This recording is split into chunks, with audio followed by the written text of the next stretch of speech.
It's time for the Parent Memoirs. So how are you doing, my love?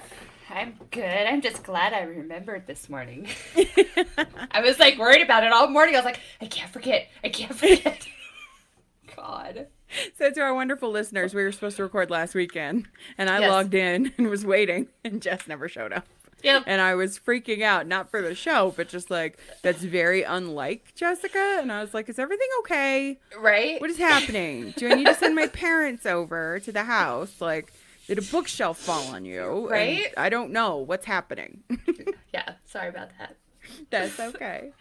So welcome to another episode of the Parent Memoirs. I'm Laura Mack. I'm Jessica James.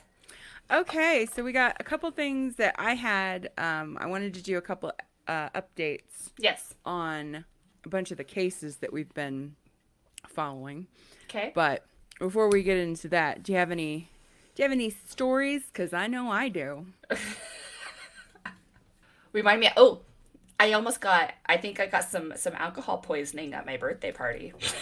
Oh my God. Girl, how much were you drinking? That's like something somebody does in their 20s. I know. What are you doing? So. What happened? Everything was going great. We're having a great night. And I know you don't mix liquors, you don't mix alcohol. And so all night I was just drinking vodka and lemonade. That's all we were drinking, both Tess and I. And then we were like later in the evening, we were standing outside and John was like, "Hey Jess, let's go do some shots." Oh Lord. And this was pretty late into the evening. It was at least like midnight. And I was like, "Okay." Oh my God. And so Mike, already drunk, went and made shots with like, I can't remember what it was, but I think it was like Grand Marnier and cognac and like something else. And we probably had God. like 10 shots lined up for people. And half the people ended up not wanting them. And they just kept handing them to me. And so I just sat there one after the other. Don't. I don't know if you should ever do does anybody want my leftovers with alcohol? I don't know if that's the best plan, I guess. I don't know. Right? So everything was fine until we tried to lay down. And then usually when I've had too much to drink and I get the spins, I'm usually do pretty well like focusing on something and just like Right. staring it down to get it to stop. Right. It wasn't happening. Tess pulled me out of the bathroom a few times. Oh God, honey. But what I think maybe pushed it a little bit more towards the alcohol poisoning side. So the party was on Saturday, and then Tuesday evening, I was sitting there. Mike and I were watching The Walking Dead because that's what we're watching right now. And I was like, I think I'm gonna have a little drink. And so I went and I made a drink with maybe an ounce of vodka in it and lemonade. I took like 2 sips of it and my stomach was like, fuck this. This is not God. happening. Your body's like, bitch, I have not fully recovered. I did not authorize this intake of alcohol yet. Oh my God. So yeah, I just like, nope, not ready yet. Nope, not happening. So that was the start of my 40s. Whoop whoop. Whoop whoop. 40 in the house. Welcome to the 40 Club. Let's not die of alcohol poisoning. But it was a lot of fun. It was a lot of fun. Good. So, Good. yeah. I'm glad. I'm sorry I could not make it. That was my fault. That was my fault. I knew that Mike, when he set up this stuff, that he wasn't able to get the invite to you guys, and I kept telling myself to do it, but I don't know. My brain is just like gone. Oh, I know. Right now. Lately, it's I absolutely agree. I don't know what it is, but I can't stay focused on anything lately. Yeah. I It's did weird. it. Yeah, I did it to both you and Tanya. Like, it was like the same time. I was texting both you. I'm so sorry. I know it's so last minute. So neither one of you got to come, and we missed you. We talked about you guys to make up for it. So. Aw. I'm sure you're like, hey, Laura, some annoying. Like, can she just stop? I'm sure. No. Carly was asking where you guys were, and so I explained it. I was like, yeah, as a douchebag, I dropped the ball. That's okay. So, anyway, so that's the most relevant story I can think of in this moment. Gotcha. Well, we had a bit of an incident. With TJ or otherwise? With TJ. Okay. Was not happy. Okay. He got himself into some deep shit. Really? And he knew it. He knew it. Oh, boy. What happened? Oh, my God. So, Friday, George goes to pick him up at school, and George also picks up the little neighbor boy. Okay. Because it doesn't make sense they're going to the same place. Yeah. And, whatever. Sometimes they take him, sometimes we take him, sometimes they pick him up, we pick him up, whatever. Doesn't matter. So George texts me before he even gets home. And he's like, when we get home, TJ's going straight to his room. Bradlin has to go home. There's no electronics. There's no ice cream. There's no nothing this afternoon. Okay. And he's like, and you and I are going to have to talk to him. He's like, I'm not talking to him because I need the calmer parent present. Oh, and boy. I was like, okay, what the fuck happened? Right. Like that you're texting me. You're 5 minutes away. Like you're that mad that you couldn't wait that 5 minutes. Yeah. Like whatever happened was bad. Yeah. So they get home. TJ just does not argue. He knew. You could see on his face. He was like, I'm in deep shit.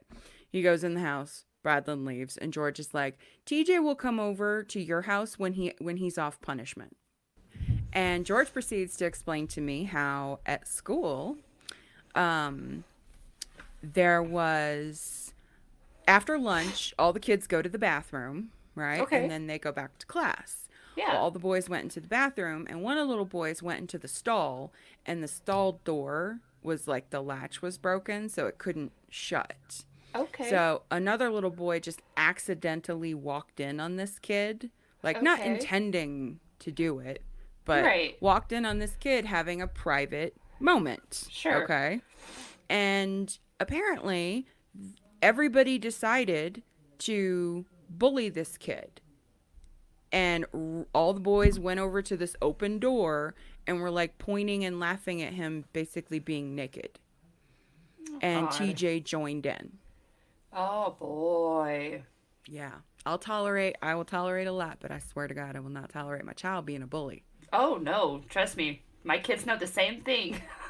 Oh, he knew he was in deep shit. And George is sitting here texting me to be the calmer parent, and after he told me the story, I was not the calmer parent. I was fucking rip shit. Yeah. So then George says the one thing, because he was really mad when the teacher told him, and he didn't ask him, or her, if TJ was the ringleader. Because honestly, that will determine a good chunk of the punishment. Like, did you do this? Or did you just show a lapse in judgment and join in? Right. Neither way is good. Right. But there is a difference in punishment there. Yeah. So, and I looked at the little dojo app where they get the points, if green for good, red for bad. TJ got a green point for being responsible. So I was like, I don't understand. Like, what's going on? So I called the school hoping to catch the teacher, and I did. And I was like, look, I just need to know. I just got a couple questions. Number one, was he the ringleader? And she was like, oh, no, not at all. She was like, and if you notice, he got a green dojo point because he was the only boy that when they pulled each boy out to talk to them, he was the only one to say, yep, did it, sorry. And like the other kids, they either got detention, the ringleaders were suspended, but TJ didn't actually get a punishment because he fessed up. He fessed up. So she was like, I do want to take up for him a little bit. She was like, obviously, this is still not behavior we want to see. And I was like, oh, no. And then she says, and thank you so much. She was like, I'm going to be honest. I was afraid to get on the phone because I've been on the phone with parents all afternoon swearing to me that their child would never. And I'm like, no, he would. Right. No. Right. No. He's a kid. He's a kid. All kids would. Yeah, especially if it's a if it's a group, some group shenanigans. She says, thank you so much for your support. And I was like, God. I just felt so bad for her. I'm like, this woman has probably just gotten her ear chewed off all afternoon. Right. And here I'm calling. Like, right. Oh my God. So we sat him down. We talked to him. And, he was punished. Definitely, like, lost all of his electronics for the weekend, like, all that stuff. So he definitely knows. And when we sat him down and we were just like, you are not this child. Yeah. Like, you are just not. You're not this kid. You're the compassionate kid. Like, right. Don't do that ever again. So it was just a little upsetting. Yeah. For us, like, And we told him, this is your one warning. There is no other, like, warning. Right. Next time, you lose things permanently, not for a weekend. Yeah. Like, I'll just throw away the iPads. I'll put the computer in a box. I don't give a shit. Right. So that was not fun. And then Nathan has COVID. Aww. And I'm freaking out. I've been trying to reach him like all day yesterday because I talked to him on Friday night and he was like, this shit is hitting me hard. And he's not responded to any of my texts or calls. So I might be busting down his door this afternoon if he does not answer me soon. Yeah. Just want to know he's okay. Well, but he did. He's gotten both shots, and my understanding is that if you're fully vaccinated and somehow you get a breakthrough case, it's still less impactful. Yeah. Exactly. So. Yeah. Mark is actually on the up and up from that because he came down with COVID. Oh, really? He tested positive for it the day before the party. So yeah. Wow. He's been. And he had to go get, because he's got like some heart issues and stuff, so he went and got this infusion treatment and stuff, and that's what the doctors told him too. If you've had both vaccinations, it's still going to kick your ass, but the long-term impact won't be there, hopefully, and it'll keep you out of the hospital. So fingers crossed. Yeah. So just a little bit. Me too. Just a little. A little stressed. A little stress on my brain. Yeah, but that's okay. Okay. So let me look up. Let's first things first. We're talking about the devil first? Yeah, let's talk about the devil first. So there was a preliminary court hearing basically to see if the trial was going to go forward. Mm-hmm. If there was enough evidence. Because I guess there are some things where a judge can have discretion by saying, yeah, I know that we've got this evidence, but I don't think it's strong enough, and kind of throw it out. Most of the time it doesn't seem to work, but it's something that they try. So they were having one of those hearings, and this is from KOAA.com, and it's by Colette Bordelon. I don't know if I'm saying that name right. After months of delays, the woman accused of murdering her 11-year-old stepson, Gannon Stauch, was back in the courtroom for her preliminary hearing on Thursday, September 9th. Letecia Stauch is accused of killing her stepson, etc., etc. A preliminary hearing is when prosecutors must convince the judge that there is enough evidence to take the case to trial. Judge Gregory Werner said he will make the decision on if this case goes to trial on September 23rd, which eventually he did. In an unusual move, Stauch has waived her presence in this hearing. District Attorney Michael Allen unsuccessfully argued that if she waived her right to presence, she has waived her right to a preliminary hearing. The judge disagreed. The first witness called in the hearing was Sergeant Jason Yoder of the Santa Rosa Sheriff's Office in Florida. He was called to check out the report of a body found inside a suitcase along the Escambia River Bridge in 2020. When Sergeant Yoder got there, he saw a suitcase opened and a body wrapped in blankets. He described seeing injuries on the body, described in the autopsy report as a fractured skull, a gunshot wound to the lower jaw, and 18 sharp force wounds, and what appeared to be defensive wounds on the hands. The defensive wounds are always the thing that upsets me the most. Well, yeah, because you know that they were fighting. Yeah. And you can, it just creates a more like visual image of what happened. It's so fucking sad. Right. And it was 18 stab wounds?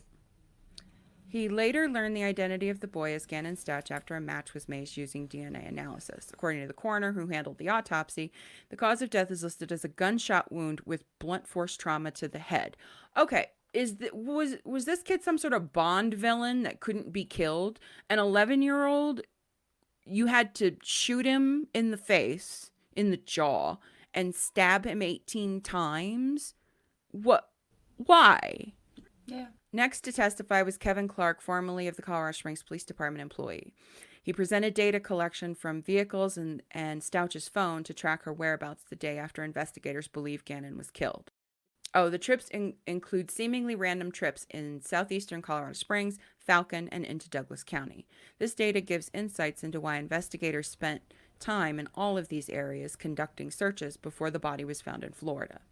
Following a brief break and in the middle of Clark's testimony, District Attorney Michael Allen said that the information recovered from a budget rental van on February 1st, 2020, showed Stauch traveling from Colorado to Florida and then South Carolina. Allen went on to say that the data showed Stauch making stops in Pensacola, Florida, just after midnight on February 4th. As Allen continued to present his case, the district attorney said that Stauch made a reservation at the Candlewood Suites in Pensacola using her cell phone, and that around 4:15 a.m. on February 4th, her phone pinged about 3 miles from where Gannon's remains were found. In other words, she was fucking there. Right. Okay. Following a lunch recess, Sergeant Rosario Hubble with the El Paso County Sheriff's Office took the stand. He testified that she gained access to 2 photos on Letecia Stauch's phone that showed Gannon in bed. He was alive and uninjured at this point. The bedding seen in the photograph appears to be similar to the bedding found in the suitcase where Gannon's remains were found. Body camera video recording after Gannon was reported missing showed different bedding, which indicates the bedding was changed sometime between January 27th, when the photos were taken, and when the investigation began in February. A new picture was introduced during Sergeant Hubble's testimony, which showed Gannon's bedroom with the bed removed. The carpet had been ripped up in the corner that was under his bed. Underneath, there was a stain that tested positive as being Gannon's blood. The bed was covering the stain, which leaked through the carpet and all the way to the concrete underneath. So imagine this. You have enough blood that it went through bedding, through a mattress, through carpet, through padding, and stained the concrete. Right. I didn't know an 11-year-old's body had enough blood to do that. I mean, the thought that there would be enough blood to go through a mattress, like, that is stunning. Yeah. That is quite stunning. So basically the judge said, yeah, there's enough fucking evidence.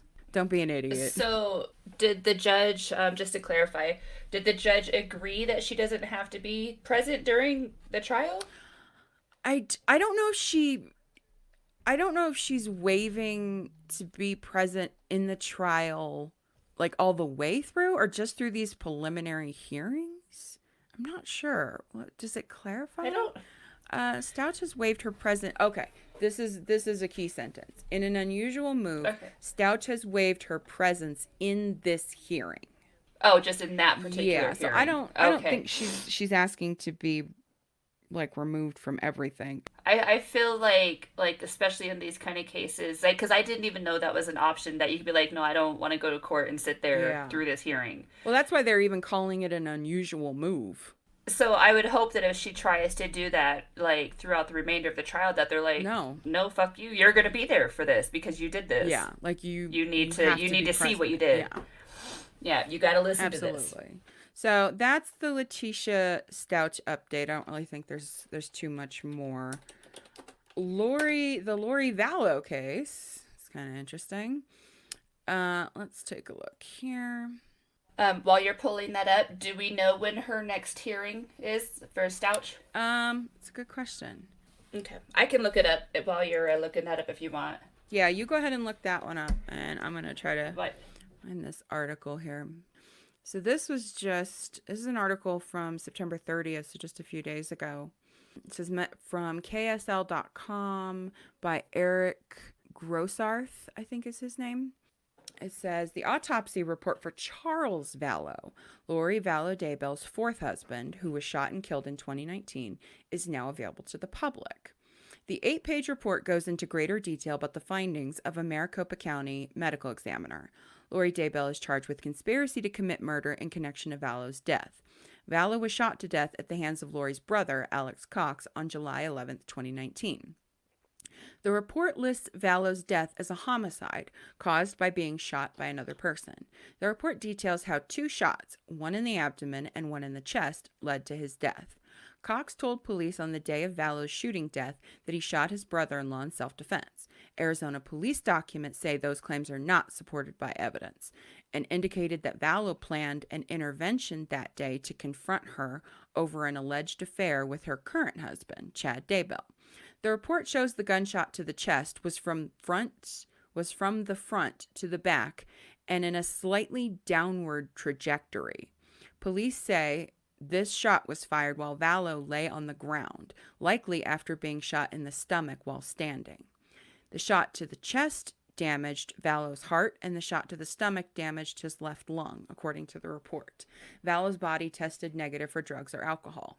So basically, shit like this kills me because, okay, so we just didn't investigate this when it occurred. Right. How much shit if the follow-up events had not happened, like, nobody would have looked into this. Like, why does it only get looked into when it becomes a national story? Because then people are paying attention. It's obnoxious. I don't like it. Really, it really annoys me because you want to believe bad people are caught for doing things. You see so many situations where people are falsely in jail, and then you've got these people just wandering around doing whatever, and cops are like, yeah, it makes total sense. Like fucking Leonard. Exactly. Fucking Leonard. Fucking Leonard. God damn it, Leonard. Jesus. Everything comes back to him. It really does.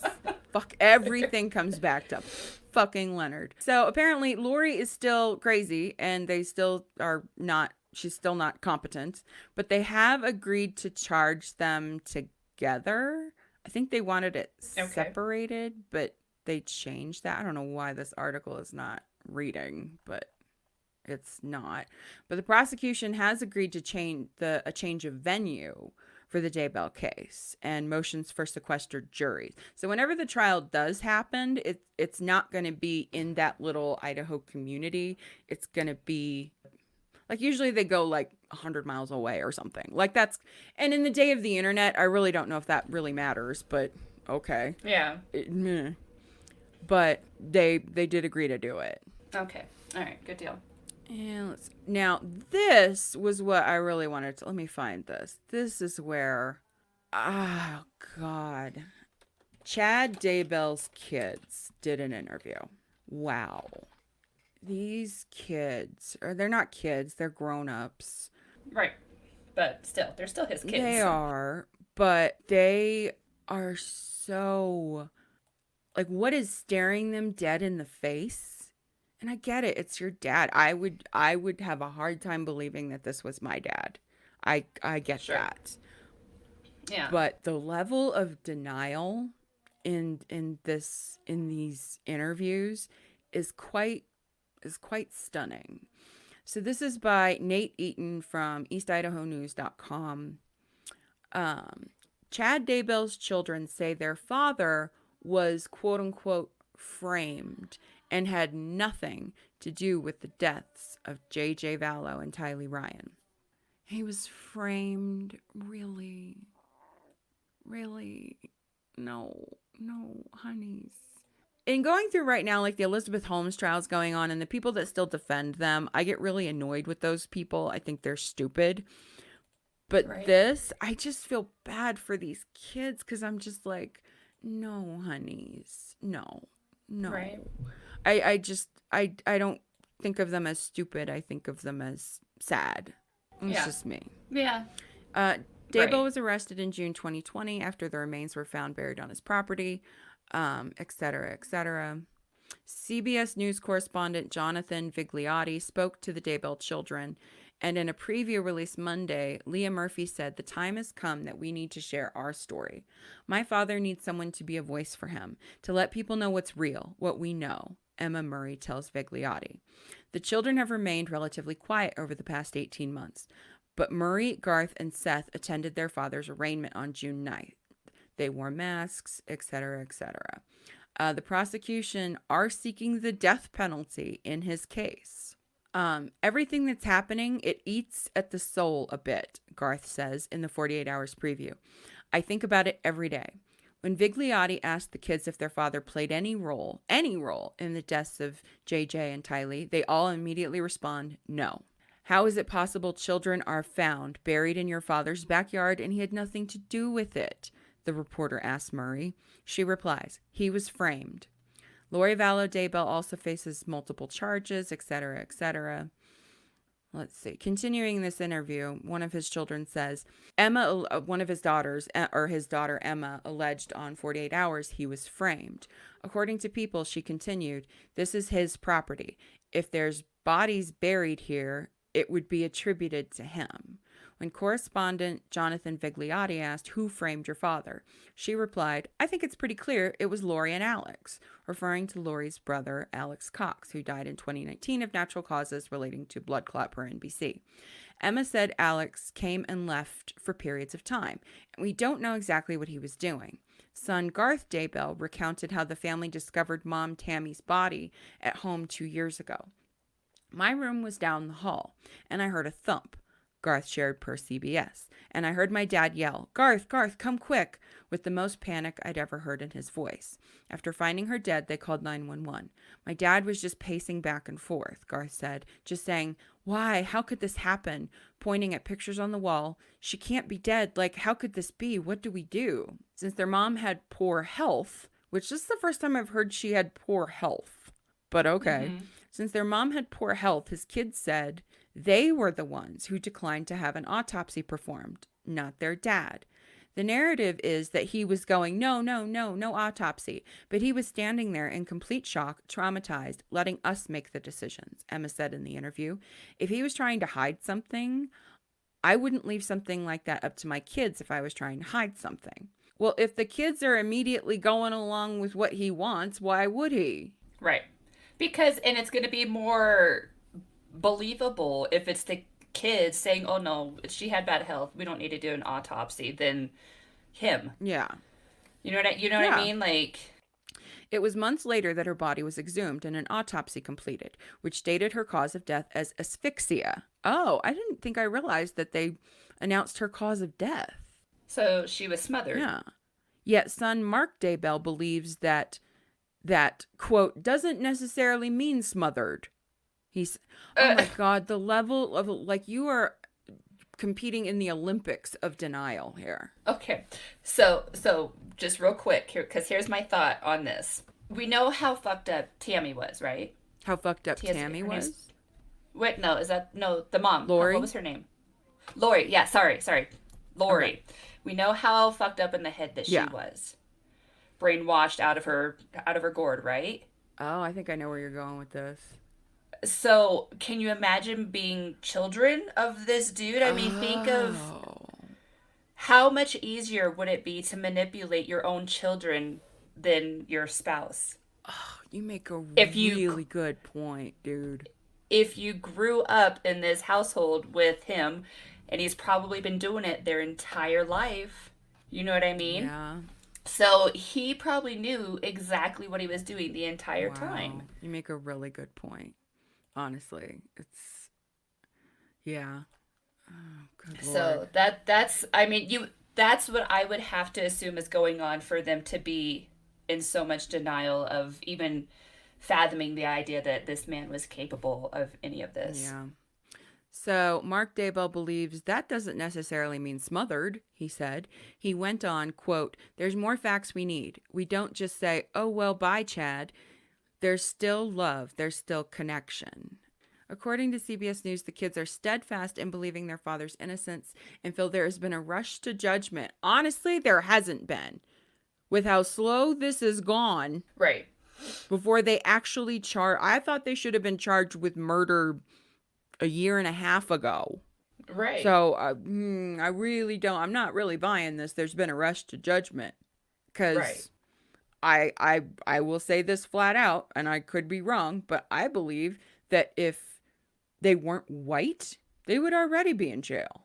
Yeah, you're probably right, unfortunately. Like, I feel like they've gotten this weird pass that right. I don't have an explanation for at all. Right. So that's the Lor Vallow of it all. Let's see here. There is one more. There was... All right, so while you're pulling that up real quick. Sure. So she has to enter, Letecia Stauch has to do a plea by November 4th. She has to enter a plea on November 4th. And then her next trial date will be sometime next year. Okay. According to KKTV. Gotcha. Because she hasn't put in a plea yet, right?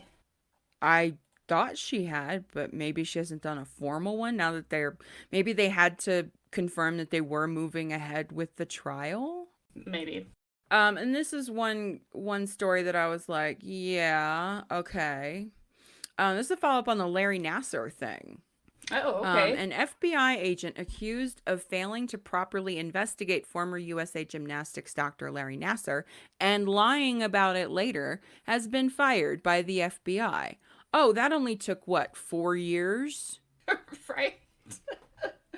Bravo. Way to be on top of it, FBI. Just some crack research and investigation here. What the fuck? So much for urgency. Yeah. Okay. Yeah. That blows my mind. And this once again, it's like the Chad Daybell thing. You know why they fired him now? Because the gymnasts were about to go in front of Congress in an open hearing and testify to what happened and the fact that they were ignored. If we weren't having these hearings, this motherfucker'd still have a job. Why? Right. Why? Only because somebody looked at it. What things aren't this is really driving me crazy lately. It's probably not lately. It's probably always been this way. But it just feels like how much shit doesn't get caught because they're just like, whatever. Yeah. We don't have time for this. It's not a big deal. Nobody's going to pay attention. Is what it is. Oh, she was shot in the head and she had her feet, cemented in a concrete block and jumped in the river. Suicide. Obvious case of suicide. That's some talent right there. It's like, what is going... Really? No, I agree. I agree. Same pretty, obvious things. Oh, it's so frustrating. Yes. Lately, it's between the Theranos trial. Oh my God, I nearly broke Tanya's brain on Friday. Oh my God. You should listen to the episode I put out last night of Cues and Cucumber. At about 18 minutes, I broke Tanya. Yeah. I rewound it and listened to it 300 times because it's so fucking funny. There was an article, so I know you haven't really been following the Theranos thing, but I think you know kind of the basics of it. Yeah. Yeah. What broke Tanya was I read her this quote or this part of this article where it said that currently, while the trial is occurring, Elizabeth Holmes is waltzing around Silicon Valley, taking meetings with people, with investors. What? For a brand new startup idea. Are you serious? Dead serious. That broke Tanya. I'm telling you. You gotta be kidding me. Listen to it, because Tanya just covers her mouth and she's like, I fucking hate her so bad. I hate her so bad. Tanya loses her. I'm telling you. About 18 minutes into that episode, I rewound it and listened to Tanya. I just broke her with that piece of information. It's just... How could anybody, with any kind of money be stupid enough to even give her the time of day? I'm like, who is meeting with her? Who is agreeing to meet with her? Because it's obviously a two-part... if she wants to meet with investors, that's nice. But who is stupid enough to be meeting with her? Well, is this story, is it worldwide? Or is it just, could they be international investors from like Asia or something. I mean, it's possible, but they would know it too. This is a global You would think so, story. yeah. It is, because she was traveling all over the world. Yeah. Like, doing this shit. I think lately it's just Mercury's in retrograde and it's hurting my brain. I need it to be over. Yes. So one more question on the Stauch situation. Sure. Do we know, is she being tried here in Colorado? My understanding is yes. God, can you imagine being called for jury duty on that trial? Oh, you want it. I see that look on your face. You want it. Could you imagine if we were there together? God. I haven't been called for jury duty since I was at T-Mobile. George has been called, or George has not been called, but Nathan has been called like every year since he moved in with us. I've been called once. And it upset. George wants to be on jury duty. George wants jury duty so bad. Yeah. And Nathan keeps getting it, and George is like, "Hello, I'm here." Well, is there anybody you can call and be like, look, there's a whole shit ton of people that don't want anything to do with you fuckers. I want to be there. I got my hand up. Like, right? Okay, so, I mean, and so if either one of us gets a summons sometime. Oh, it's going to be on. I'm going to freak out. I think if we were there together, we would have to play it off like we don't know each other. Absolutely. You know, so that we could both be there, because I wouldn't survive that without you. No. I think I could do it if I knew you were there in that room with me, but by myself. My name is Jessica, and I need an emotional support Laura to attend with me. Right? I could do it with you. I couldn't do it by myself. They have emotional support people. Like, right? Someday I'm gonna wear a little vest. Like, right? I need to share auras with her so that she can get mine to calm the fuck down. Like, Laura's brain will absorb the things that my brain can't. Right. Yeah. So we'll just have to wait and see what happens. I tell you what, though, if I get a summons anytime in the next few months, I'll be calling you and be like, "Oh my God, did you get what? Tell me you got it." I know. Because we're talking about it. I have a feeling one of us is going to get it. I don't know. I don't know if I would want to. That's like a part of me, like one part of me, the nosy bitch of me is like, yes. Right. Wants to be there, wants to hear. But the human of me is like, oh, this is gross. I don't like this at all. Oh my goodness. Yeah. All right. Well, that's all I had. Just wanted to touch base, vent about TJ's little incident this week and that was a doozy. Catch up on some trials. Good parenting. I think you guys handled that very well. I'm happy that both of our children know that you will not survive being a bully. No. I will put up with a lot. But that no. Oh, one thing we do need to talk about that we didn't. Oh my God. Congrats to Britney. She got married, right? No, the father got suspended. Oh, okay. Jamie Spears got suspended as conservator. He's finally not in charge of her. Tanya and I talked about this on Q as in Cucumber. There's 2 documentaries. There's one on Hulu called Controlling Britney Spears, which was my favorite. And then there was a Netflix one called Britney versus Spears. Yes. But then Thursday was the court hearing, and the judge suspended his ass. Thank God. That poor little girl. So does that mean that she's out of the conservatorship? No, not yet. This is the first step in the process, basically, into winding it down. She has a temporary conservator who's a neutral third party. He's a certified public accountant. Like, they can start looking at all this and then slowly, because you don't just end this. This is a very complicated structure that if you just end it, then everything's in disarray and chaos. Okay, that makes sense. So they need to wind it down in a way that they can say, okay, who has been handling what, and what do we need to put additional people in place to handle now that this is over, or is this something that we need to educate Britney on how to be handling herself or whatever? So that's going to be the things that it seems like is going to be happening over the next few months. Rosengart, her new lawyer, has indicated that he wants this kind of wrapped up at the end of fall. So I'm thinking around Christmas time.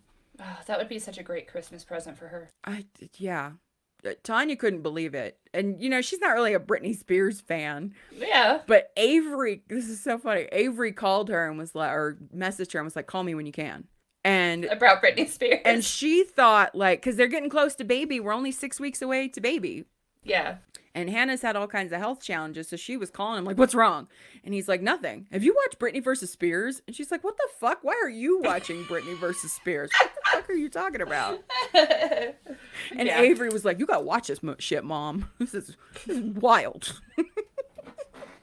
Maybe he was watching it with Hannah.